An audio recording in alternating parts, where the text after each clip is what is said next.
Most men are taught that attraction is something you create by effort. More attention, more messages, more reassurance, more availability. The belief is simple. If you lean in hard enough, eventually she'll feel it too. But real psychological influence doesn't work that way. In fact, the more you chase, the more you communicate something you never intended to say, that you are emotionally dependent on the outcome. And here's the uncomfortable truth most people avoid. Attraction is not built through pursuit. It's built through emotional self-possession. The moment you stop chasing, something subtle but powerful shifts, not just in her behavior, but in how her mind categorizes you. That shift has nothing to do with tricks or dominance games. It has everything to do with psychological framing. If this kind of grounded psychology interests you, confidence without performance, authority without force, make sure you subscribe to Calm Kings. This channel is about long-term self-mastery, not short-term tactics. Let's talk about what actually happens in her mind when you stop chasing, and why the calm men always seem to hold more influence without saying much at all. The moment you stop chasing, the power dynamic quietly rebalances. Chasing creates a one-directional emotional flow. You are investing attention, effort, and emotional energy, while the other person evaluates, reacts, or withholds. Psychologically, that places you in a lower leverage position, not because you lack value, but because your behavior signals uncertainty about it. When you stop chasing, you interrupt that pattern. The emotional flow becomes neutral. You're no longer pushing for validation or trying to secure an outcome. That neutrality is not absence, it's control. And, control is felt long before it's understood. From her perspective, something becomes unclear. The predictable source of attention has paused, not dramatically, not as punishment, simply as a result of you returning to your own center. This ambiguity creates cognitive engagement. The mind starts asking questions it didn't need to ask before. People are most psychologically alert when patterns change without explanation. That's when attention sharpens.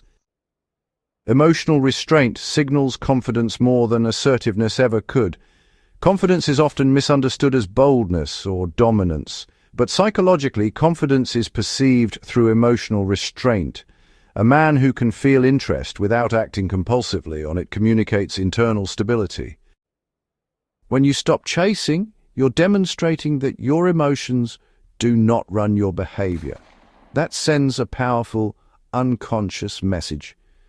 You have options internally, regardless of external response. So, this is why calm men are often read as grounded, even when they say very little. Their presence isn't demanding, it's self-contained. They don't rush to fill silence or clarify uncertainty. That kind of calm, well, it creates psychological gravity. In contrast, over-pursuit reveals emotional urgency. Even if the words are polite or, romantic, the underlying message is need. And need always weakens influence. When attention is constant, it's just background noise, but when it's withdrawn without drama, it suddenly becomes noticeable. This isn't manipulation, it's just basic human psychology. The mind really dislikes unexplained change. When you stop chasing, her brain naturally begins to fill the silence with interpretation.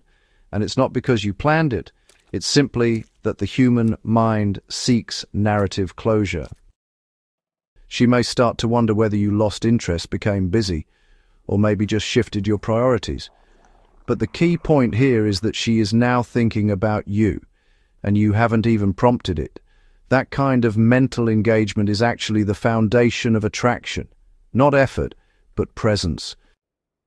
The mistake a lot of men make is trying to control this whole process. They pull away strategically, keep an eye on reactions, and then re-engage just to provoke some emotion. That kind of behavior honestly collapses the effect because it reveals insecurity. Real influence, though, comes from not needing the outcome at all. Internal dominance is felt long before it's ever put into words. But internal dominance doesn't mean having control over others. Instead, it's really about control over yourself, your reactions, your pace, and even your emotional exposure. When you stop chasing, you're actually not withdrawing affection, you're withdrawing compulsion. You're no longer, negotiating your worth through your behavior. This, honestly, is deeply stabilizing in social dynamics. People instinctively respect those who don't over-explain themselves, who don't seek constant reassurance, and who remain consistent no matter the external feedback. In dating, this shows up when you don't immediately chase clarity or validation. In leadership, it shows up when you don't micromanage reactions. In conversation, it shows up when you're comfortable letting silence stand. Authority is quiet because it doesn't need confirmation. One of the most overlooked psychological principles is consistency. Emotional consistency communicates reliability, strength, and maturity. Chasing often comes in waves. High intensity followed by disappointment or withdrawal. That emotional volatility creates instability, which the mind interprets as risk. When you stop chasing and instead maintain steady, composed behavior, you signal emotional safety. Not excitement in the superficial sense, but trustworthiness. And trust is what allows attraction to deepen rather than spike and collapse. Boundaries are not rules you announce, they're behaviors you consistently live. When you stop chasing, you naturally clarify your boundaries. You're no longer available at every moment. You're no longer reshaping your schedule or mood around someone else's response. This isn't withdrawal, it's self-respect. And, self-respect is visible even when unspoken. Emotional control doesn't mean suppression, it means choice. You feel interest, but you decide how and when to express it. When you stop chasing, you're practicing emotional economy. You invest energy where it's reciprocated, not where it's hoped for. This makes your attention more valuable, not because it's scarce by design, but because it's intentional. People value what is given freely but not cheaply. Outcome dependence is the silent killer of confidence. When your mood, behavior, or self-worth depends on how someone responds, you surrender psychological leverage. Stopping the chase breaks that dependency. You re-anchor your sense of self in your values, your goals, and your internal standards. Ironically, this is when influence increases, because influence is not about getting what you want, it's about being someone others want to align with.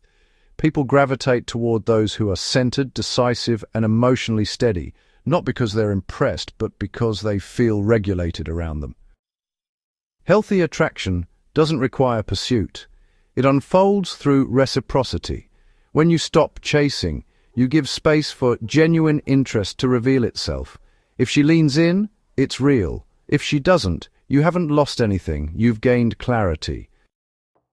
The real shift doesn't happen in her mind, it happens in yours.